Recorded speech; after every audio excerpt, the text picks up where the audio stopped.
Good morning friends. ఈరోజు మనం skin అనే దాని గురించి ఒకసారి నేర్చుకుందాం. స్కిన్ లేదా చర్మం. ఈ చర్మం గురించి కూడా డిఫరెంట్ కాంపిటేటివ్ ఎగ్జామ్స్లో డిఫరెంట్గా అనేక రకాలైన క్వశ్చన్స్ గతంలో రావడం జరిగింది. అందువల్ల స్కిన్ గురించి డీటెయిల్గా ఒకసారి ఎటువంటి క్వశ్చన్స్ వచ్చే అవకాశం ఉంది అనేది ఒకసారి మాట్లాడతాను. సాధారణంగా నేను ఆల్రెడీ చెప్పాను. స్కిన్ లేదా ఏదైనా దేని గురించి మాట్లాడుతున్నప్పుడు the study of that one is called as అని ఫస్ట్ మనం మాట్లాడుకోవాలి. అదేవిధంగా the study of skin is called as dermatology. చూడండి, dermatology. Dermatology is the study of dermatology. Dermatology is the study of skin. అంటే చర్మము గురించి అధ్యయనం చేసే శాస్త్రాన్ని డెర్మటాలజీ అని అంటారు. సాధారణంగా చాలా ఎగ్జామ్స్లో ఎక్కువగా వచ్చినటువంటి గతంలో వచ్చినటువంటి క్వశ్చన్ మీరు చూసినట్లయితే ఒక క్వశ్చన్ ఎక్కువ వస్తుందండి. అదేంటంటే మానవ శరీరంలో ఉన్నటువంటి అతి పెద్ద అవయవం ఏది అనే క్వశ్చన్ వస్తుంది. మానవ శరీరంలో ఉన్న అతి పెద్ద అవయవం ఏది? సాధారణంగా మన శరీరంలో అనేకమైనటువంటి మన అవయవాలు ఉంటాయి. కాళ్ళు, చేతులు, ఇలా అనేక అవయవాలు ఉంటాయి.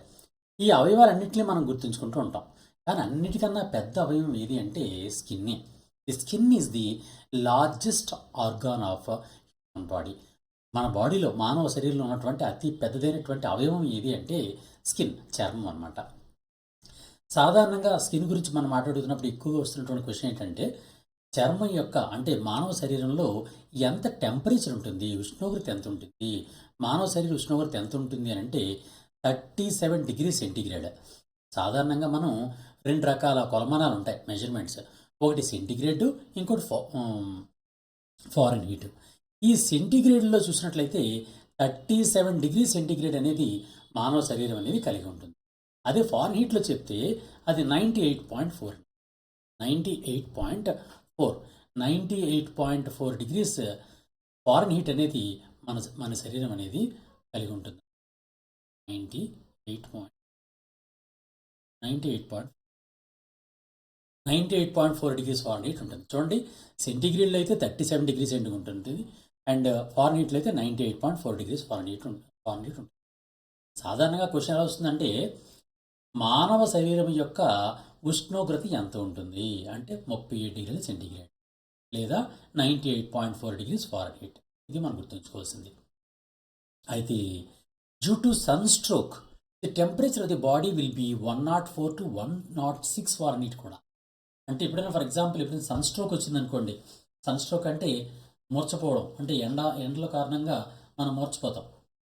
ఈ ఎండాకాలంలో సాధారణంగా ఈ మూర్చపోయేటటువంటి సన్ స్ట్రోక్ ఉంటుంది. ఆ సన్ స్ట్రోక్ సమయంలో మన బాడీ టెంపరేచర్గా చూస్తే అది 104 నుంచి 106 డిగ్రీస్ ఫారెన్ హీట్ ఉంటుంది, లేదా దాన్ని 40 డిగ్రీ సెంటీగ్రేడ్ అని కూడా చెప్పచ్చు అనమాట. అంత టెంపరేచర్ వరకు మనకు వెళ్ళిపోతుంది అనమాట. ఈ స్కిన్ అనేది సాధారణంగా మన బాడీ పైభాగంలో ఉన్నటువంటి ఒక రక్షక పొర, అంటే రక్షణ ఇచ్చేటటువంటి పొర అనమాట. ఇది స్ట్రక్చర్, అంటే స్కిన్ స్ట్రక్చర్ అనేది ఈ విధంగా ఉంటుంది. పైన ఉన్నటువంటి భాగాన్ని, పైన ఉన్న లేయర్ని ఎపిడెర్మిస్ అంటారు. దాని తర్వాత ఉన్నటువంటి ఈ భాగాన్ని డెర్మిస్ అంటారు. దాని తర్వాత ఉన్నటువంటి భాగాన్ని హైపోడెర్మిస్ అంటారు. దాని తర్వాత సబ్క్యూటేనియస్ లేయర్ అని ఉంటుంది. ఈ విధంగా మొత్తం 4 పొరలు కలిగి ఉంటాయి. ఎపిడెర్మిస్ ఒకటి ఉంటుంది, డెర్మిస్ ఒకటి ఉంటుంది, అలాగే హైపోడెర్మిస్ అని ఇంకోటి ఉంటుంది, అలాగే సబ్క్యూటేనియస్ లేయర్ అని ఇంకోటి. ఈ విధంగా 4 భాగాలు ఉంటాయి. ఈ 4 భాగాల్లో ఈ మనకు సాధారణంగా మన శరీరం పైభాగంలో కనిపిస్తున్నటువంటి వెంట్రుకలు కనిపిస్తూ ఉంటాయి. ఈ వెంట్రుకలు అనేవి అంటే ఈ విధంగా కేశాలు అంటారు. సైన్స్లో వీటిని కేశాలు అంటారు. ఆ కేశాలు అనేవి ఈ కేశ పుట్టిక, చూడండి ఇలా పుట్టిక ఉంటుందన్నమాట. చర్మం లోపల ఒక కేశ పుట్టిక ఉంటుంది. అది ఎక్కడ ఉంటుందంటే డెర్మిస్లో ఉంటుందన్నమాట. ఈ డెర్మిస్నే డెర్మా అని కూడా పిలుస్తాం. ఈ డెర్మాలోనే ఒక గుంత వంటి భాగం ఉంటుంది. దీన్ని కేశ పుట్టిక అంటారనమాట. ఆ కేశ పుట్టిక లోపల ఈ హెయిర్ అనేది సాధారణంగా ఉంటుందన్నమాట. అంతేకాకుండా ఇదే డెర్మాలోనే ఈ స్వెట్ గ్లాండ్స్ కూడా ఉంటాయి. స్వెట్ గ్లాండ్స్ అంటే స్వేద గ్రంథులు, స్వెట్ గ్లాండ్స్ లేదా సాధారణంగా చర్మంలో ఉన్నటువంటి గ్రంథుల్ని స్వెట్ గ్లాండ్స్ అంటారు, అంటే స్వేద గ్రంథులు అంటారు. ఇక్కడ ఉండే చూడండి, ఇవి ఇలా వలయాకారంగా ఉన్నటువంటి ఈ భాగాల్ని స్వెట్ గ్లాండ్స్ లేదా స్వేద గ్రంథులు అని పిలుస్తారు అన్నమాట. అవి కాకుండా హెయిర్ ఫాలికల్, ఈ విధంగా హెయిర్ ఫాలికల్ లోపల హెయిర్ బల్బ్ అనే దాని నుంచి హెయిర్ ఫాలికల్ వస్తుంది. అదే కాకుండా హైపోడెర్మిస్లో మన వీన్స్, ఆర్టరీస్ ఉంటాయి. మనకు తెలుసు కదండి, veins and arteries. The difference between the veins and arteries మీకు తెలుసు. వీన్స్ అంటే సెరలు అంటారు తెలుగులో, ఆర్టరీస్ అంటే ధమనులు అంటారు అన్నమాట. ఈ ధమనులు, సెరలు అనేవి దీనిలో అమరే ఉంటాయి. అలాగే ఈ సబ్క్యూటేనియస్ లేయర్ పై భాగంలో ఎడిపోజ్ టిష్యూ ఉంటుంది అనమాట. ఎడిపోజ్ టిష్యూ అంటే ఫ్యాట్ టిష్యూ అనమాట. సాధారణంగా చూడండి, మానవుల్లో మగవారి కన్నా ఆడవారి యొక్క చర్మం అనేది మందంగా ఉండి గుండ్రంగా కనిపిస్తూ ఉంటుంది. అంటే ఒక చెయ్యి పట్టుకున్నాం అంటే అది గుండ్రంగా కనిపిస్తుంటుంది. దానికి కారణం ఏంటంటే చర్మానికి దిగు భాగంలో ఒక ఫ్యాట్ లేయర్ ఉంటుంది అనమాట. ఎక్కువగా అందరికీ ఉంటుంది, కానీ అమ్మాయికి కొంచెం ఎక్కువ ఉంటుంది అనమాట. ఆ ఫ్యాట్ టిష్యూని ఎడిపోజ్ టిష్యూ అని పిలుస్తారు అనమాట. ఆ విధంగా ఎడిపోజ్ టిష్యూ కూడా ఈ చర్మానికి దిగువ భాగంలో ఉంటుంది. ఇది స్కిన్కి సంబంధించినటువంటి కొన్ని దాని స్ట్రక్చర్ అనమాట. అయితే స్కిన్ రిలేటెడ్ కొన్ని డిసీజెస్ గురించి కూడా ఎగ్జామ్స్లో చాలాసార్లు క్వశ్చన్, అంటే చర్మానికి సంబంధించినటువంటి వేరు వేరు వ్యాధులు, ఆ వ్యాధిలో మనం తప్పనిసరిగా గుర్తుంచుకోవాల్సినటువంటి వ్యాధుల్ని మీకు చెప్తున్నాను. వాటిలో ఫస్ట్ది ఏంటంటే ప్రూరిటస్. ఈ ప్రూరిటస్ అనేటటువంటి డిసీజ్ ఎందుకు వస్తుందంటే it causes because of the bathing and polluted water. అంటే క్వశ్చన్ ఎలా వస్తుందంటే ఇక్కడ కాలుష్యకరమైనటువంటి నీటితో స్నానం చేసినప్పుడు కలిగేటటువంటి వ్యాధి ఏది అని అంటే ప్రూరిటస్ అనమాట. ఈ ప్రూరిటస్ అనేటటువంటి వ్యాధి అనే దానికి కారణం ఏంటి అంటే మనం స్నానం అనేది కాలుష్యకారకమైనటువంటి, అంటే కలుషితమైనటువంటి నీటితో స్నానం చేయడం వల్ల మనకు ప్రూరైటిస్ అనేటటువంటి డిసీజ్ వస్తుంది అన్నమాట. అలాగే మరో డిసీజ్ ఉంటుంది, దాని పేరే పెల్లాగ్రా డిసీజ్. ఈ పెల్లాగ్రా డిసీజ్ అనేది చాలా చాలా ఇంపార్టెంట్ అండి, ఎందుకంటే అదొక విటమిన్ డెఫిషియన్సీ వల్ల వస్తుంది అనమాట. ఆ విటమిన్ ఏంటి అంటే నియాసిన్. ఈ నియాసిన్ అనే విటమిన్ డెఫిషియన్సీ వలన పెల్లాగ్రా అనే డిసీజ్ వస్తుంది. అలాగే మరో డిసీజ్ ఉంటుంది, దాని పేరు ఏం పేరు అంటే స్కాబిస్. మనకు సాధారణంగా తెలుసు కదండి, స్కాబిస్ అనేది కూడా ఒక దురద ఉంటుంది కదా, ఆ దురద లాంటి ఒక రకం అనమాట. దురద, ఎగ్జిమా అండ్ స్కాబిస్ రెండు కూడా దురద లాంటివి అనమాట. ఈ స్కాబిస్ అంటే మెయిన్ మన గజ్జి అని పిలుస్తారు. ఆ స్కాబిస్ అంటే గజ్జి అనమాట. ఈ గజ్జి అనే దాన్ని it is caused by an insect acarus. ఈ ఎకారస్ అనేటటువంటి ఇన్సెక్ట్ వలన ఈ స్కాబిస్ అనేటువంటి డిసీజ్ వస్తుంది. It is a contagious skin disease. మనకు తెలుసు కదండి, కంటాజినస్ డిసీజ్ అంటే ఒకరి నుంచి మరొకరు సంక్రమించే వ్యాధుల్ని కంటాజినస్ డిసీజ్ అంటారు. ఈ గజ్జి లేదా స్కాబిస్ కూడా ఈ కంటాజినస్ డిసీజ్ అనమాట, ఒకరి నుంచి మరొకరికి వ్యాపించేటటువంటి వ్యాధి అనమాట. అలాగే చర్మానికి వచ్చే మరో వ్యాధి పేరు ఏం పేరంటే రింగ్ వార్మ్. ఈ రింగ్ వార్మ్ని తెలుగులో తామర అంటారు. తామర అనే వ్యాధి ఉంటుంది, తామర లేదా రింగ్ వార్మ్. ఈ రింగ్ వార్మ్ని ఫంగస్ కలిగిస్తుంటుంది. సాధారణంగా ఇక్కడ చాలాసార్లు క్వశ్చన్ అలాగే ఏంటంటే రింగ్ వర్మ్ని కలిగించేటటువంటి లేదా తామరను కలిగించే, చర్మానికి తామర వ్యాధిని కలిగించేటటువంటి జీవి ఏది అని కిందిచ్చి వైరసా, బ్యాక్టీరియా, ఫంగసా, లేకపోతే ఏది కాదా, లేదా కలుషితమైన నీరా, ఇలా క్వశ్చన్ ఇస్తుంటాడు అనమాట ఇది ఫాలోయింగ్లో. లేకపోతే ఈ మల్టిపుల్ చాయిస్ క్వశ్చన్స్లో ఈ విధంగా వస్తూ ఉంటాడు. ఇలా ఇచ్చినప్పుడు ఏమవుతుందంటే ఆ తామర అనే దాని గురించి తప్పనిసరిగా మనం గుర్తుంచుకోవాలి. తామర అనేది ఒక ఫంగల్ డిసీజ్ అనమాట, ఫంగస్తో వచ్చినటువంటి డిసీజ్ అనమాట. అలాగే మరో డిసీజ్ ఉంటుంది, దాని పేరు ఏం పేరంటే సోరియాసిస్. ఇది కూడా చాలా ఇంపార్టెంట్, చాలాసార్లు ఎగ్జామ్స్లో అడిగాడు. సోరియాసిస్ కూడా ఒక ఫంగల్ డిసీజే, కానీ ఇది నాట్ ఏ కంటాజినస్ డిసీజ్. ఇది ఒకరి నుంచి మరొకరికి సంక్రమించేటటువంటి వ్యాధి కాదు.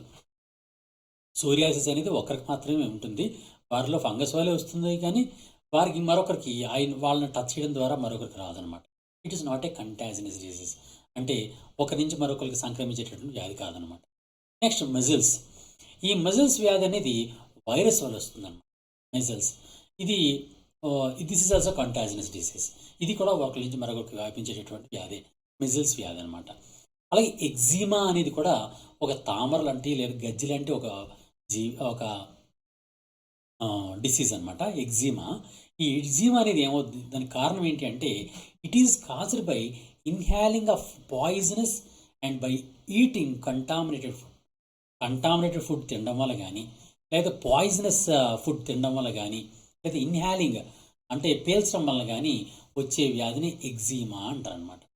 ఈ విధంగా ఎగ్జిమా డిసీజ్ అనేది ఈ పాయిజనస్ కంటామినేటెడ్ ఫుడ్ మెటీరియల్ని పాయిజనస్ కంటామినేటెడ్ ఫుడ్ని మెటీరియల్ తీసుకోవడం వల్ల కానీ లేదా దాని వాసన చూడడం వల్ల కానీ వచ్చే డిసీజే ఎగ్జిమా అనమాట.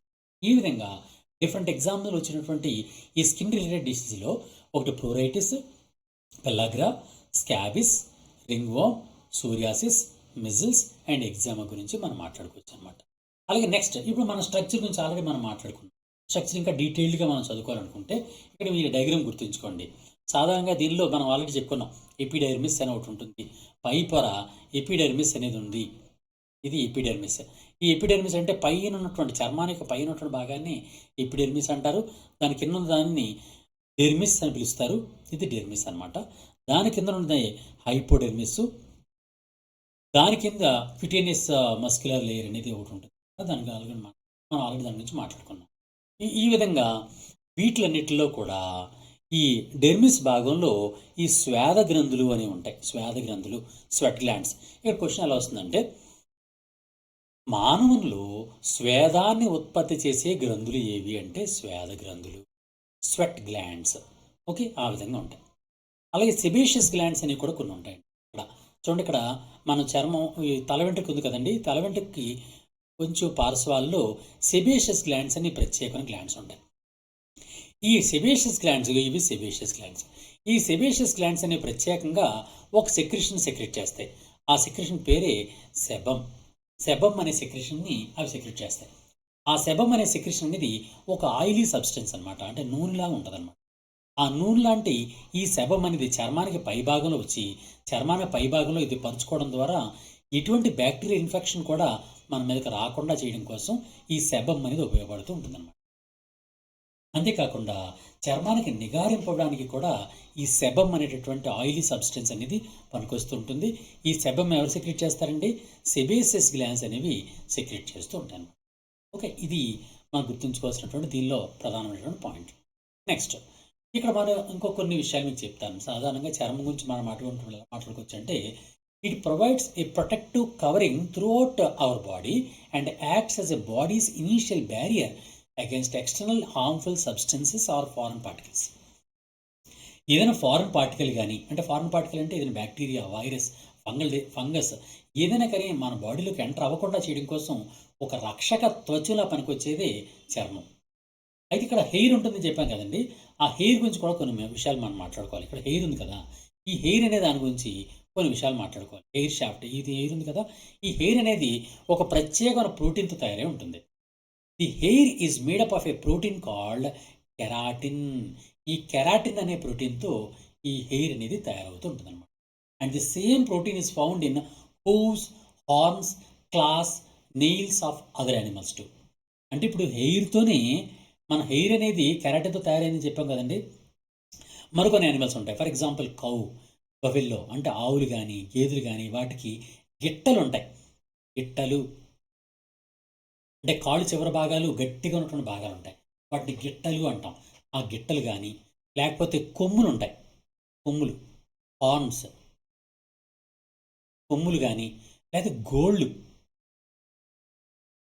కానీ ఇవన్నీ కూడా ఈ హెయిర్ మెటీరియల్ తయారైనటువంటి కెరాటిన్తోనే తయారై ఉంటాయి. కెరాటిన్ అనే ప్రోటీన్తోనే తయారై ఉంటాయి. చూడండి, క్వశ్చన్ ఏ విధంగా అడిగినా సరే మనం చెప్పగలిగి ఉండాలన్నమాట. అంటే ఇక మనం గుర్తుంచుకోవాల్సిన పాయింట్ ఏంటి అంటే, జీవులలో హెయిర్ లేదా తల లేదా వెంట్రుకలు అనేవి ఏ ప్రోటీన్తో తయారై ఉంటాయి అంటే కెరాటిన్తో తయారై ఉంటాయి. పశువులలో గిట్టలు ఏ పదార్థంతో తయారై ఉంటాయి లేదా ఏ ప్రోటీన్తో తయారై ఉంటాయి అంటే కెరాటిన్. పశువులలో కొమ్ములు, హార్న్స్ అనమాట, ఆ కొమ్ములు దేంతో తయారై ఉంటాయంటే కెరాటిన్తో తయారై ఉంటాయి. మానవుల్లో కానీ వేరే జీవుల్లో ఉన్నటువంటి గోళ్ళు, నెయిల్స్ దేంతో తయారై ఉంటాయంటే కెరాటిన్తో తయారై ఉంటాయి. ఇది మనం గుర్తుంచుకోవాల్సినటువంటి ప్రధాన పాయింట్. అలాగే స్కిన్లో సాధారణంగా మెయిన్ 3 పొరలు ఉంటాయి. ఒకటి ఎపిడెర్మిస్, డెర్మిస్ అండ్ హైపోడెర్మిస్ అని 3 పొరలు ఉంటాయి. ఆ 3 పొరల గురించి మనం ఆల్రెడీ మాట్లాడుకున్నాం. ఇప్పుడు ఎపిడెర్మిస్ గురించి పూర్తిగా డీటెయిల్గా నేను చెప్తాను. అంటే దానిలో క్వశ్చన్స్ ఇంకా ఏ విధంగా వచ్చే అవకాశం ఉంది, ఇన్డెప్త్ క్వశ్చన్ అడిగినప్పటికి కూడా ఏ విధంగా మనం ఆన్సర్ చేయాలని చెప్పుకుందాం. ఈ ఎపిడెర్మిస్ అనేది ఏంటంటే it is the outer most layer of the skin. ఇక్కడ క్వశ్చన్ ఎలా అడుగుతాడంటే, చర్మంలో వెలుపల వైపు ఉన్నటువంటి పొరను ఏమని పిలుస్తారు అంటే ఎపిడెర్మిస్ అని పిలుస్తారు. The cells in this layer are called as keratinocytes. ఇప్పుడు ఎపిడెర్మిస్లో ఉన్నటువంటి కణాలని, ఈ లేయర్లో ఉన్నటువంటి కొన్ని కణాలు ఉన్నాయి కదండి, ఆ కణాలకి ఒక ప్రత్యేకమైన పేరు ఉంది. ఆ పేరు ఏం పేరు అంటే కెరాటినోసైట్స్ అనమాట. కెరాటినోసైట్స్ కెరాటినోసైట్స్ అంటారు. ఎందుకంటే ఈ కెరాటిన్ అనే ప్రోటీన్తో తయారై ఉంటాయి కాబట్టి. ఈ keratinocytes are composed of a protein called keratin. ఈ కెరాటిన్ అనేటువంటి ప్రోటీన్తో తయారై ఉంటాయి. ఈ కెరాటిన్ అనేది ఏంటి అంటే, ఈ keratin strengthens the skin and make it A water proof. ఇది ఒక వాటర్ ప్రూఫ్గా పనికొస్తూ ఉంటుంది. అలాగే చర్మానికి బలాన్ని ఇవ్వడానికి పనికొస్తూ ఉంటుంది. ఇక మనం తప్పనిసరిగా గుర్తుంచుకోవాల్సిన ఒక పాయింట్ ఏంటంటే, ఒక్కొక్కరు నలుపు రంగులో ఉంటారు, ఒక్కొక్కరు తెలుపు రంగులో ఉంటారు. ఫర్ ఎగ్జాంపుల్ యూరోపియన్ కంట్రీస్లో వాళ్ళు ఏంటంటే వైట్ కలర్లో ఉంటారు. ఆఫ్రికన్ కంట్రీస్ వాళ్ళు బ్లాక్ కలర్లో ఉంటారు. ఇండియన్స్ చామనసాయ రంగులో ఉంటారు. దానికి కారణం ఏంటి అంటే, చర్మంలో ఉన్నటువంటి ప్రత్యేకమైనటువంటి ఒక వర్ణకం. ఆ వర్ణకాన్ని ఏమంటారంటే మెలనిన్ అని పిలుస్తారు. ఈ మెలనిన్ అనే వర్ణకం ఏంటంటే అత్యంత డార్క్ కలర్లో ఉన్నటువంటి భాగం అనమాట మెలనిన్. ఈ మెలనిన్ అనేది అత్యంత డార్క్ కలర్లో ఉన్నటువంటి ఒక పిగ్మెంట్. ఈ పిగ్మెంట్ అనేది ఎంత ఎక్కువ ఉంటే వాళ్ళు అంత డార్క్గా ఉంటారనమాట. ఫర్ ఎగ్జాంపుల్, ఈ మెలనిన్ ఎందుకు పనికి వస్తుంది అని అంటే, it will protect the skin from the UV radiation of the sun. Sun నుంచి వచ్చేటువంటి, అంటే సూర్యుడి నుంచి వచ్చేటటువంటి అల్ట్రావైలెట్ కిరణాల నుంచి మన చర్మం అనేది, చర్మాన్ని రక్షించడం కోసం, శరీరాన్ని రక్షించడం కోసం ఈ మెలనిన్ అనేది ఎక్కువ ఉపయోగపడుతూ ఉంటుందన్నమాట. ఇప్పుడు మనకు ఆఫ్రికన్ కంట్రీస్ ఉన్నాయనుకోండి, వాళ్ళు భూమధ్య రేఖకు దగ్గరలో ఉంటారు, అంటే ఈక్వేటర్కి దగ్గరలో ఉంటారు.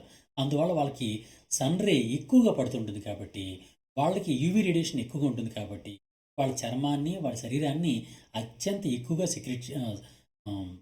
రక్షించాలి కాబట్టి వాళ్ళ చర్మంలో మెలనిన్ అత్యధికంగా ఉత్పత్తి అవుతూ ఉంటుంది. ఇది ఆఫ్రికన్ కంట్రీస్ వాళ్ళకి అత్యధికంగా ఉత్పత్తి అవుతూ ఉంటుంది. అదే మరి యూరోపియన్ కంట్రీస్ ఉన్నారనుకోండి, యూరోపియన్ కంట్రీస్ వాళ్ళకి అతి తక్కువగా సన్లైట్ కలుగుతూ ఉంటుంది. ఎందుకంటే వాళ్ళు పోలార్ రీజియన్స్ దగ్గరలో ఉన్నారు కాబట్టి వాళ్ళకి తక్కువగా సన్లైట్ కలుగుతుంటుంది. అందువలన యూవీ రేడియేషన్ నుంచి ప్రొటెక్షన్ ఎక్కువ అవసరంలా. అందువలన మెలనిన్ అనేది వాళ్ళలో అత్యల్పంగా ఉంటుంది, తక్కువగా ఉంటుంది. అందువలన వాళ్ళు తెల్లగా ఉంటారు. ఈ మెలనిన్ తక్కువ ఉంటుంది కాబట్టి వాళ్ళు తెల్లగా ఉంటారు. అదే ఆఫ్రికన్ కంట్రీస్ వాళ్ళు అయితే మెలనిన్ ఎక్కువ ఉంటుంది కాబట్టి వాళ్ళు నల్లగా ఉంటారు. అదే మన ఇండియాకి వచ్చామనుకోండి, ఇండియా అనేది అటు పూర్తిగా ఆఫ్రికన్ కంట్రీస్ లాగా భూమధ్య రేఖకు దగ్గరలోనే కాకుండా, పోలార్ రీజియన్స్కి దగ్గరలో కాకుండా కరెక్ట్గా సమశీతల ప్రాంతంలో ఉంటుంది. అంటే అందువలన ఆఫ్రికన్ కంట్రీస్ వాళ్ళ అవసరమైనంత మెలనిన్ అవసరం ఉండదు. యూరోపియన్ కంట్రీస్ వాళ్ళ అంత తక్కువగా కూడా మెలనిన్ అవసరం ఉండదు. అందువలన అత్యధికంగా కాకుండా, అత్యల్పంగా కాకుండా సాధారణంగా మెలనిన్ ఉత్పత్తి అవుతుంది. కాబట్టి మనం అందరం కూడా చామన ఛాయలో ఉంటాము. మన ఇండియా వాళ్ళందరూ కూడా చామన ఛాయలో రంగులో ఉండడానికి కారణం ఏంటంటే, ఇది తక్కువగా మాత్రమే, అంటే అతి తక్కువగా కాకుండా అతి ఎక్కువ కాకుండా సాధారణంగా మెలనిన్ అనేది ఉత్పత్తి అవుతుంది. మన రంగు అనేది చామన ఛాయలో ఉంటుంది. అత్యధికంగా ఉత్పత్తి అవుతున్నటువంటి మెలనిన్ ఉత్పత్తి అవుతున్నటువంటి ఆఫ్రికన్ కంట్రీస్ వాళ్ళు నల్లగా ఉంటారు. అతి తక్కువగా మెలనిన్ ఉత్పత్తి అవుతున్నటువంటి యూరోపియన్ కంట్రీస్ వాళ్ళు తెల్లగా ఉంటారు. అది దానికి కారణం అన్నమాట. అయితే ఇక్కడ మనం గుర్తుంచుకోవాల్సిన మరో పాయింట్ ఏంటంటే, this melanin is secreted by cells. Those cells are called as melanocytes. వాటిని మెలనోసైట్లు అనే కణాలు అనేవి ఈ మెలనిన్ అనేది ఉత్పత్తి చేస్తూ ఉంటాయి అన్నమాట. చూడండి, melanocytes that produce melanin are also present in this layer. ఏ లేయర్లో ఉంటాయంటే మెలనోసైట్లు? ఎపిడెర్మిస్లో ఉంటాయి. ఎపిడెర్మిస్లోనే ఈ మెలనోసైట్స్ అనేవి సాధారణంగా ఉంటాయి. ఈ మెలనోసైట్లే మెలనిన్ ఉత్పత్తి చేయడానికి కారణమవుతూ ఉంటాయి. అందువల్ల మన రంగు అనేది ఆధారపడుతూ ఉంటుంది. ఓకే, ఇది మనం గుర్తుంచుకోవాల్సిన ప్రధాన పాయింట్లు. దీనిలో కొన్ని లేయర్స్గా కూడా ఇచ్చాము. ఆ లేయర్ని ఏమని పిలుస్తారంటే, పైన ఉన్నటువంటి లేయర్ని స్ట్రాటమ్ కార్నియం అని, దాని తర్వాత ఉన్న దాన్ని స్ట్రాటమ్ ల్యూసిడమ్ అని, దాని తర్వాత గ్రాన్యులార్ సెల్ లేయర్ అని, దాన్ని స్ట్రాటమ్ గ్రాన్యులోజమ్ అని, దాని తర్వాత స్పినస్ సెల్ లేయర్ లేదా స్ట్రాటమ్ స్పినోజమ్ అని, అలాగే బ్యాసల్ సెల్ లేయర్ లేదా స్ట్రాటమ్ బ్యాసల్ అని 5 రకాలుగా దీన్ని వర్గీకరిస్తూ ఉంటారు. అదే మన హై స్కూల్ స్టాండర్డ్ బుక్స్లో ఇది ఉందన్నమాట. అందువల్ల నేను దీన్ని ఇస్తున్నాను. ఇదేంటంటే, ఎపిడెర్మిస్ అనేది 5 పొరలు కలిగి ఉంటుంది. మరి డీటెయిల్గా చూస్తే 5 పొరలు కలిగి ఉంటాయి. ఆ 5 పొరలు ఏంటంటే స్ట్రాటమ్ కార్నియం, పైన ఉన్నటువంటి పొరని స్ట్రాటమ్ కార్నియం అంటారు. ఇది బాగా గుర్తుంచుకోండి. మిగిలిన పెద్ద ఇంపార్టెంట్, ఇది మాత్రం గుర్తుంచుకోండి. స్ట్రాటమ్ కార్నియం, దాని తర్వాత ఉన్నది స్ట్రాటమ్ లుసిడమ్, దాని తర్వాత ఉన్నది స్ట్రాటమ్ గ్రాన్యులోజం, దాని తర్వాత ఉన్నది స్ట్రాటమ్ స్పినోజం, దాని తర్వాత ఉన్నటువంటి అత్యంత అడుగునటువంటి దాన్ని స్ట్రాటమ్ బ్యాసల్ అని పిలుస్తారు అన్నమాట. ఈ విధంగా ఎపిడెర్మిస్ అనేది సాధారణంగా దీని నిర్మాణం ఈ విధంగా ఉంటుంది. అలాగే బ్యాసల్ లేయర్ ఉంది కదండి, కింద లేయరు, ఆ కింద లేయర్ గురించి కొన్ని పాయింట్స్ చెప్తాను. ఏంటంటే it is beneath all other layers of epidermis where new cells are produced continuously. ఈ బ్యాసల్ లేయర్లోనే చర్మానికి సంబంధించినటువంటి మిగిలిన కణాలన్నీ కూడా ఉత్పత్తి అవుతుంటాయి. As a result cells get an upward thrust by the continuous formation of new cells. They grow actively because of the blood supply below this layer due to the presence of the blood vessels. ఈ basal లేయర్కి కింద భాగంలోనే blood vessels ఉంటాయన్నమాట. అందువలన ఇక్కడ cell division కూడా ఎక్కువ జరుగుతుంటుంది, కొత్త కణాలు కూడా ఏర్పడుతూ ఉంటాయి.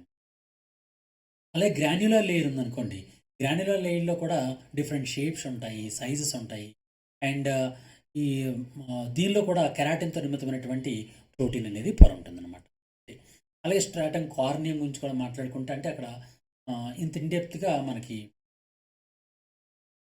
హై స్కూల్ స్టాండర్డ్ బుక్స్లో ఇవ్వడం జరిగింది, అందుకని ఈ నోట్స్ ఇలా ఇచ్చాను అనమాట. ఈ స్ట్రాటమ్ కార్నియం అనేది ఏంటంటే outermost layer of the epidermis.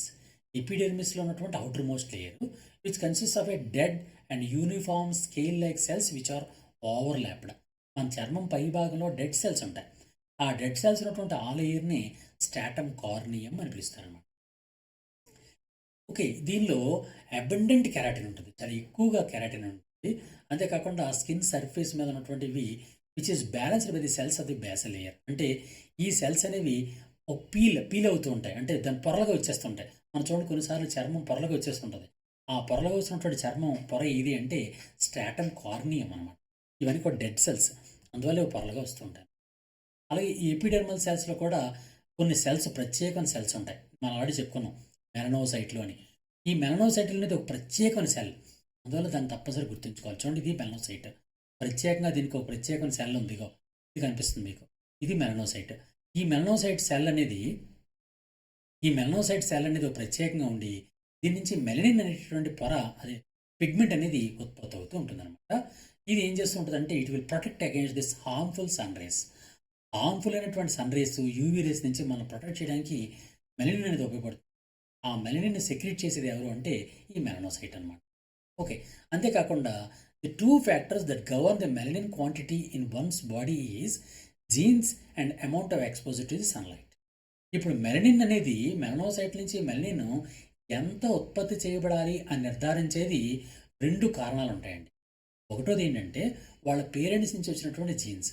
For example వాళ్ళ పేరెంట్స్ బ్లాక్ కలర్లో ఉన్నారనుకోండి, వీళ్ళు కూడా తప్పనిసరిగా మెలనిన్ ఎక్కువ ఉత్పత్తి చేస్తారు, వీళ్ళు బ్లాక్ కలర్లో ఉంటారు. ఈ విధంగా ఆ జీన్స్ వల్ల కూడా బ్లాక్ కలర్ వస్తూ ఉంటుంది. మెలనోసైట్లు ఎక్కువ ఉంటాయి, మెలనిన్ ఎక్కువ సెక్రెట్ అవుతుంటుంది, అదొకటి. రెండోది ఏంటంటే ఎక్స్పోజర్ టు ది సన్లైట్, అంటే సూర్యరశ్మికి ఎక్కువగా ఎక్స్పోజ్ అవ్వడం, అందువల్ల కూడా మెలనిన్ అనేది ఎక్కువ. ఇది మెలనోసైట్ల గురించి. నెక్స్ట్ది కెరాటినోసైట్స్. ఈ కెరాటినోసైట్స్ అనేవి సాధారణంగా ఏంటంటే they are the main cells which are produced in the basal layer and approach towards the outermost layer. ఇవి సాధారణంగా బేసల్ లేయర్ తయారవుతాయి, అవుటర్ మోస్ట్కి వస్తూ ఉంటాయి అన్నమాట. ఇది కెరాటినోసైట్స్ నుంచి. అలాగే ఇంకోటి లాంగర్హన్స్ అనే కొన్ని కణాలు ఉంటాయి ప్రత్యేకంగా. These cells are specialised to protect the body against foreign particles and hence is part of the immune system. ఈ లాంగర్హన్స్ సెల్స్ ఏం చేస్తాయంటే ఇమ్యూనిటీ పనికి వస్తుంటాయి. Then what is the meaning of immunity అంటే వ్యాధి అసంక్రామ్యత అంటారు. వ్యాధి అసంక్రామ్యత అంటే అర్థం ఏంటి? వ్యాధి అసంక్రామ్యత అంటే ఏదైనా వ్యాధుల నుంచి రక్షించుకోబడ్డాన్ని వ్యాధి అసంక్రామ్యత లేదా ఇమ్యూన్ అంటారు. ఇమ్యూనిటీ దీనికి ఉపయోగపడే వ్యవస్థని ఇమ్యూనిటీ సిస్టమ్ లేదా వ్యాధి నిరోధక వ్యవస్థ. ఆ వ్యాధి నిరోధకానికి ఈ లాంగర్హాన్స్ సెల్స్ అనేవి పనికొస్తూ ఉంటాయి. చర్మంలో ఉన్నటువంటి లాంగర్హాన్స్ సెల్స్ అనేవి ఫారెన్ పార్టికల్స్, బ్యాక్టీరియల్ పార్టికల్స్ కానీ వైరల్ పార్టికల్స్ కానీ ఇవి కూడా మన బాడీకి వెళ్ళిపోకుండా రక్షిస్తూ ఉంటాయి. ఆ విధంగా మన వ్యాధి రక్షణ కలిగిస్తూ ఉంటాయి అన్నమాట. ఆ సెల్స్ పేరు ఏం పేరండి? లాంగర్హాన్స్. ఓకే, అవి గుర్తించు. అలాగే the epidermis and the dermis layer are connected through a epidermal junction and contain the basement of membrane. అంటే ఎపిడెర్మల్ జంక్షన్ ద్వారా ఎపిడెర్మిస్, డెర్మిస్ కలిసి ఉంటాయి. ఇప్పుడు మనం డెర్మిస్ గురించి మాట్లాడితే ఎపిడెర్మిస్‌కి దిగునటువంటి దాన్ని డెర్మిస్ అని పిలుస్తారనమాట. ఈ డెర్మిస్ అనేది ఎలా ఉంటుందంటే it contains some papillae. Papillae అంటే సమ్ ఫింగర్ లైక్ ప్రొజెక్షన్స్ ఉంటాయన్నమాట. ఎలా ఉంటాయంటే ఫర్ ఎగ్జాంపుల్ ఈ దీనిలో ప్యాపిల్లే అనేది ఇలా ఉంటాయన్నమాట. ఫింగర్ లైక్ ప్రొజెక్షన్స్ ఉంటాయి. ఈ విధంగా ప్రొజెక్షన్స్ ఉన్నటువంటి ఈ భాగాన్ని డెర్మిస్ అని పిలుస్తూ ఉంటారనమాట. ఓకే. దీనిలో ఫ్యాట్ ఉంటుంది, ఫైబర్స్ ఉంటాయి, కొల్లాజిన్ అనే మెటీరియల్ ఉంటుంది. ఇవన్నీ కూడా ఏమవుతాయంటే స్కిన్‌కి ఒక ఫ్లెక్సిబిలిటీ ఇస్తాయి. అంటే ఫ్లెక్సిబిలిటీ అంటే వంగేటటువంటి శక్తిని ఇస్తూ ఉంటుంది. అంతేకాకుండా బలంగా ఉండడానికి కూడా ఉపయోగపడుతూ ఉంటుందన్నమాట. ఈ డెర్మిస్ అనేది ఏం చేస్తూ ఉంటదంటే, dermis synthesises vitamin D to absorb calcium on exposure to the sunlight. మనం తప్పనిసరి గుర్తుంచుకోవాల్సిన పాయింట్ ఏంటంటే, డెర్మిస్ అనేది విటమిన్ డి, విటమిన్ డి అనే దాన్ని సింథసైజ్ చేస్తూ ఉంటది. మనందరికీ తెలుసు విటమిన్ డి అనేది ఎక్కడి నుంచి వస్తుంది? సన్‌లైట్ నుంచి వస్తుంది. అందుకని విటమిన్ డిని సన్‌షైన్ విటమిన్ అంటారు.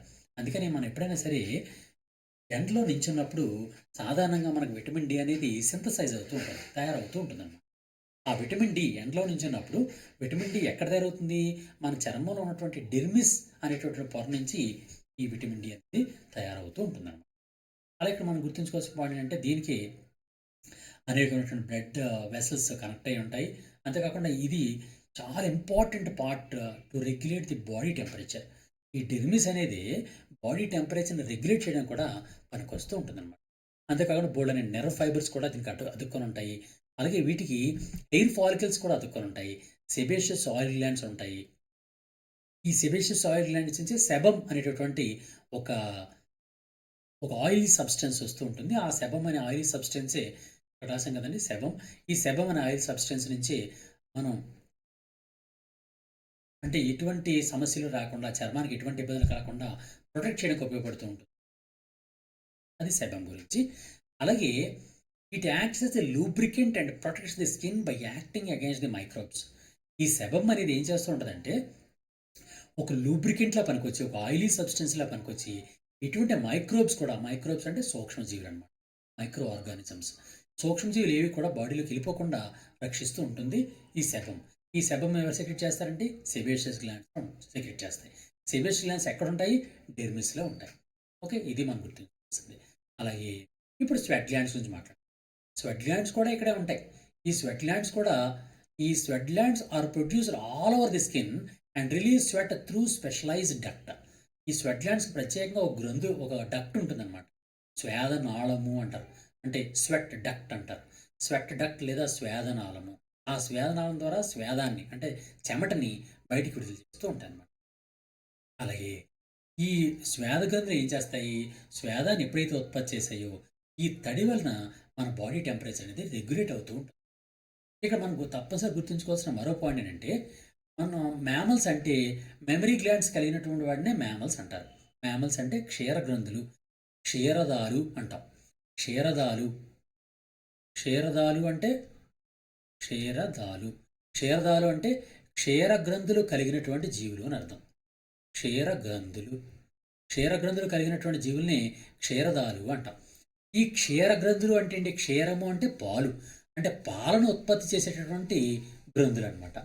పాలు ఉత్పత్తి చేసే గ్రంథులు. అంటే సాధారణంగా చూడండి మనుషుల నుంచి ఆవులు, గేదెలు, కుక్కలు, నక్కలు ఇలా వీటన్నింటినీ కూడా ఏవైతే పాలను ఉత్పత్తి చేయగలవో వాటన్నింటిని కలిపి క్షీరదాలు అంటారు.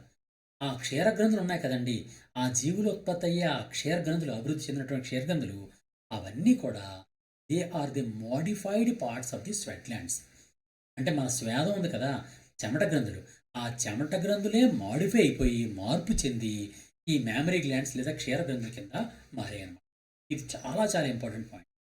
ఇక్కడ గుర్తుంచుకోవాల్సిన పాయింట్ ఎలా గుర్తుంచుకోవాలి అంటే క్వెషన్ ఎలా అడుగుతాడంటే మానవునిలో లేదా క్షీరదాలలో మామరీ గ్లాండ్స్ లేదా క్షీర గ్రంథులు వేటి యొక్క రూపాంతరాలు అంటాడు.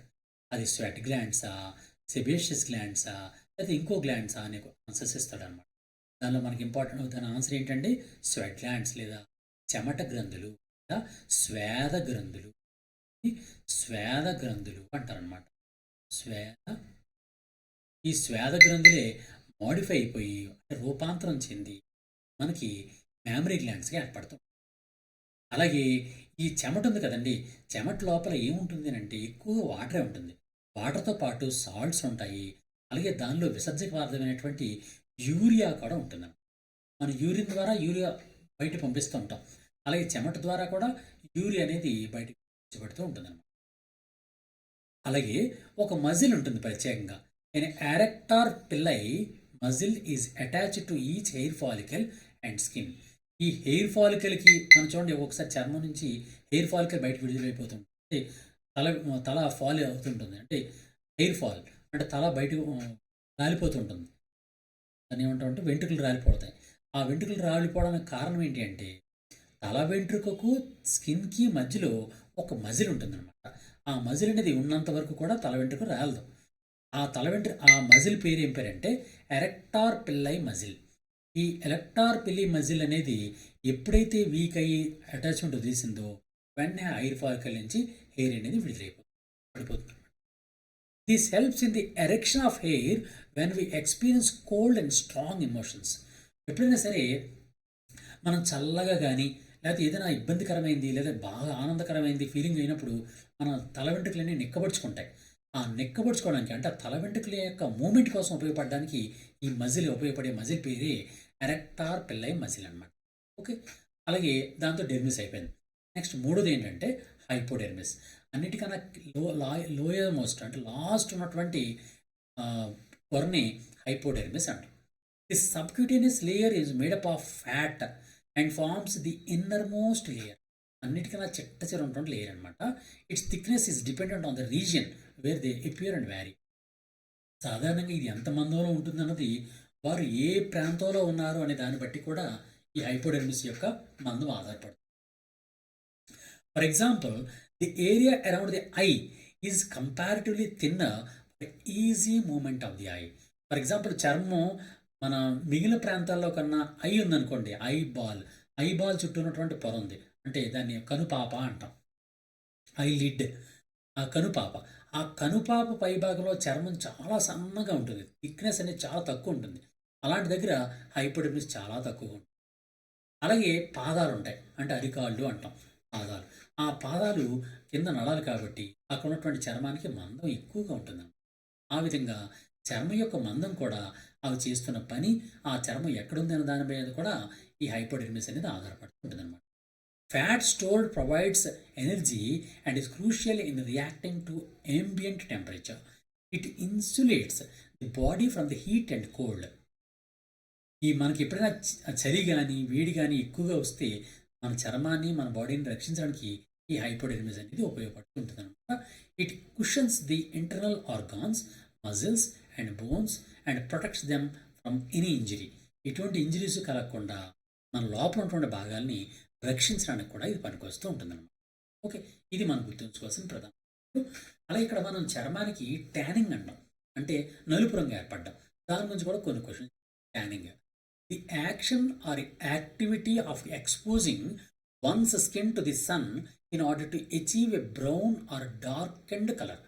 మనం ఎప్పుడైనా సరే సన్కి అంటే సూర్యరశ్మికి కానీ ఎక్కువగా ఎక్స్పోజ్ అయ్యామనుకోండి, సూర్యరశ్మి ఎక్కువ తిరిగామనుకోండి, ఆ తిరిగినప్పుడు మన చర్మం అంతా కూడా ట్యానింగ్ అయిపోతుంది, అంటే నల్లగా మారిపోతుంది.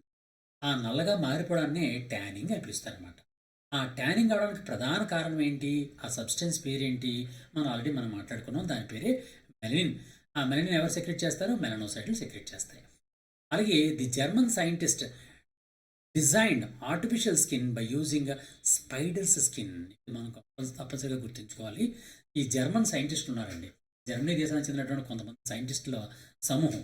వీళ్ళందరూ కలిసి ఏం చేశారంటే ఒక ఆర్టిఫిషియల్ స్కిన్ తయారు చేశారు, అంటే కృత్రిమైనటువంటి చర్మాన్ని తయారు చేశారు. ఆ చర్మాన్ని తయారు చేయడానికి ఏంటి ఉపయోగించారంటే స్పైడర్ ఉంటుంది కదండి, సాలిపురుగు. ఆ సాలిపురుగు యొక్క చర్మాన్ని ఉపయోగించి ఆర్టిఫిషియల్ స్కిన్ని తయారు చేయడం జరిగిందన్నమాట. గుర్తుంచుకోవాల్సింది ఏంటంటే స్పైడర్ స్కిన్ ఉపయోగించి ఆర్టిఫిషియల్ స్కిన్ తయారు చేశారు. అలాగే మన బాడీ పార్ట్స్ ఉన్నాయి కదండి, ఆల్రెడీ మనం మాట్లాడుకున్నాం. అన్నిటికన్నా పెద్ద అవయవం ఏది అంటే స్కిన్ అని మాట్లాడుకున్నాం. ఎంత పెద్ద అవయవం అనే దాని గురించి దాని వెయిట్స్ ఎంత ఉంటాయి, ఇది కూడా చాలాసార్లు క్వశ్చన్లు అడిగాడండి. అందుకని ఇది ఇచ్చాను, ఈ డేటా ఇచ్చాను. దీనిలో అత్యధికమైనటువంటి బరువు కలిగింది ఏది అంటే స్కిన్. ఎంత బరువు ఉంది, 400 గ్రాములు లేదా 4 కేజీల బరువు ఉంటుందన్నమాట. ఒక మనిషిలో చర్మం మొత్తాన్ని తీసి దాని వెయిట్ చూస్తే అది 4 కేజీల బరువు ఉంటుంది. ఓకే, ఇది గుర్తుంచుకోండి తప్పనిసరిగా. చర్మం యొక్క బరువు ఎంత అండి? 4 కేజీలు, లేదా గ్రాముల్లో చూస్తే 4000 గ్రాములు. అలాగే వాళ్ళలో మనుషుల్లో లంగ్స్ ఎంత బరువు ఉంటాయంటే 1090 గ్రాములు, 1090 గ్రాములు బరువు ఉంటాయి. అంటే ఇంచుమించుగా కేజీ బరువు అంట. లంగ్స్ అనేవి 1 కేజీ బరువు ఉంటాయి. 90 గ్రాములు ఎక్కువ ఉంటుంది కానీ కేజీ బరువు ఉంటుందన్నమాట. అలాగే హార్ట్ అనేది 300 గ్రాములు కలిగి ఉంటుంది. 300 నుంచి 310 గ్రాములు ఇంచుమించుగా కలిగి ఉంటుంది. లివర్ 1500 గ్రాములు అంటే 1.5 కేజీన్నర ఉంటుంది లివర్. అలాగే కిడ్నీస్ అనేవి 150 to 170 గ్రామ్స్ కలిగి ఉంటాయి. బ్రెయిన్ 1350 గ్రాములు చూసుకోండి తప్పనిసరిగా. బ్రెయిన్ యొక్క బరువు, మనిషి యొక్క బ్రెయిన్ బరువు ఎంత అండి? 1350. హార్ట్ బరువు ఎంత అండి? 300 గ్రాములు. చూడండి, జాగ్రత్తగా గమనించండి. బ్రెయిన్ అనేది హార్ట్ బరువు కన్నా 1000 గ్రామ్స్ ఎక్కువ, అంటే కేజీ ఎక్కువ అనమాట. హార్ట్ అనేది 300 గ్రాములే, కానీ బ్రెయిన్ అనేది 1350 గ్రాములు. అలాగే ప్యాంక్రియాస్ అంటే క్లాము అనేది 98 గ్రామ్స్ కలిగి ఉంటుంది. స్ప్లీన్ అనేది 170 గ్రామ్స్ కలిగి ఉంటుంది. జాగ్రత్తగా గుర్తుంచుకోండి. చాలాసార్లు ఈ క్వశ్చన్లు అడిగాడు. ఆర్ఆర్బీ ఎన్టీపీసీలో కూడా ఈ క్వశ్చన్స్ చాలా ఎక్కువ సార్లు అడిగాడు. అన్నిటికన్నా అత్యంత బరువు ఉన్నది అవయవం ఏది? స్కిన్. ఎంత బరువు అండి? 4000 లేదా 4 కేజీలు. లంగ్స్ ఎంత బరువు అండి? 1090. హార్ట్ ఎంత బరువు అండి? 300 గ్రాములు లేదా 350 గ్రాములు, 315 గ్రాముల వరకు కూడా ఉంటుందన్నమాట. అలా లివర్ ఎంత బరువు ఉంటుంది? 1500 గ్రాములు అంటే 1.5 కేజీస్ బరువు ఉంటుంది. కిడ్నీస్ అయితే 150 నుంచి 170 గ్రామ్స్ ఉంటాయి. బ్రెయిన్ అనేది 1350 గ్రామ్స్. ప్యాంక్రియాస్ అనేది 98 గ్రామ్స్, స్ప్లీన్ అనేది 170 గ్రామ్స్. ఇది బ్రీఫ్గా ఉన్నటువంటి టోటల్ సెన్స్ ఆర్గాన్స్ మీద ఇంతకన్నా ఇన్డెప్త్ క్వశ్చన్స్ వచ్చే అవకాశం ఉండదు. అందువల్ల తప్పనిసరిగా మనం ఈ సెన్స్ ఆర్గాన్స్ అన్ని తప్పనిసరిగా చదవండి. అలాగే ఇక్కడ ఈ మధ్యకాలంలో ఒక రీసెంట్ అప్డేట్స్ గురించి మనం మాట్లాడుతాం. అదేంటంటే human organs transplantation. What is the meaning of transplantation? Transplantation అంటే అర్థం ఏంటి అంటే మనిషికి మరొక మానవుని యొక్క అవయవాలు కానీ లేదా మరో జీవి యొక్క అవయవాలు కానీ కృత్రిమంగా అమర్చడాన్ని ట్రాన్స్ప్లాంటేషన్ అంటారన్నమాట. ఫర్ ఎగ్జాంపుల్ మొట్టమొదటిసారిగా కిడ్నీ ట్రాన్స్ప్లాంటేషన్ జరిగింది. ఎప్పుడు అంటే ఇన్ 1956. 1956లో కిడ్నీ ట్రాన్స్ప్లాంటేషన్ జరిగింది. ఈ కిడ్నీ ట్రాన్స్ప్లాంట్ చేసినటువంటి సైంటిస్ట్ ఎవరు అంటే జోసెఫ్ ఎడ్వర్డ్ ముర్రే. ఇది తప్పనిసరి గుర్తుంచుకోండి. జోసెఫ్ ఎడ్వర్డ్ ముర్రే నేతృత్వంలో మొట్టమొదటిసారిగా ప్రపంచంలో కిడ్నీ ట్రాన్స్ప్లాంటేషన్ జరిగింది. ఓకే, కిడ్నీ ట్రాన్స్ప్లాంటేషన్ చేసినటువంటి మొట్టమొదటి శాస్త్రవేత్త ఎవరు అంటే జోసెఫ్ ఎడ్వర్డ్ ముర్రే. ఓకే, ఇది first one. Next, first liver transplantation అంటే కాలేయం. లివర్ ట్రాన్స్ప్లాంటేషన్ మొట్టమొదటి ఎప్పుడు చేశారంటే 1963లో చేశారు. చేసిన వాళ్ళు ఎవరు అంటే థామస్ స్టాడ్జిల్ అనేటటువంటి శాస్త్రవేత్త ఫస్ట్ లివర్ ట్రాన్స్ప్లాంటేషన్ చేశారనమాట. అలాగే ప్యాంక్రియాస్ ట్రాన్స్ప్లాంటేషన్ 1966లో విలియం కెల్లీ అండ్ రిచర్డ్ అనే ఇద్దరు సైంటిస్టులు మొట్టమొదటి ప్యాంక్రియాస్ ట్రాన్స్ప్లాంటేషన్ చేశారు. అలాగే హార్ట్ ట్రాన్స్ప్లాంటేషన్ చాలా చాలా ఇంపార్టెంట్ అండి. హార్ట్ ట్రాన్స్ప్లాంటేషన్ 1967లో క్రిస్టియన్ బర్నార్డ్ అనేటటువంటి సైంటిస్టు 1967లో మొట్టమొదటిసారిగా హార్ట్ ట్రాన్స్ప్లాంటేషన్. అలాగే ఆర్టిఫిషియల్ హార్ట్ ట్రాన్స్ప్లాంటేషన్ కూడా జరిగిందండి 1982లో. అంటే ఆర్టిఫిషియల్గా ఒక హార్ట్ని తయారు చేసి ఆ హార్ట్ని మనిషికి ఉపయోగించారు. ఆయన పేరు ఏం పేరంటే విలియం డీవ్రీస్ అనేటటువంటి సైంటిస్టు 1982లో ఆర్టిఫిషియల్ హార్ట్ ట్రాన్స్ప్లాంటేషన్ చేయడం జరిగింది.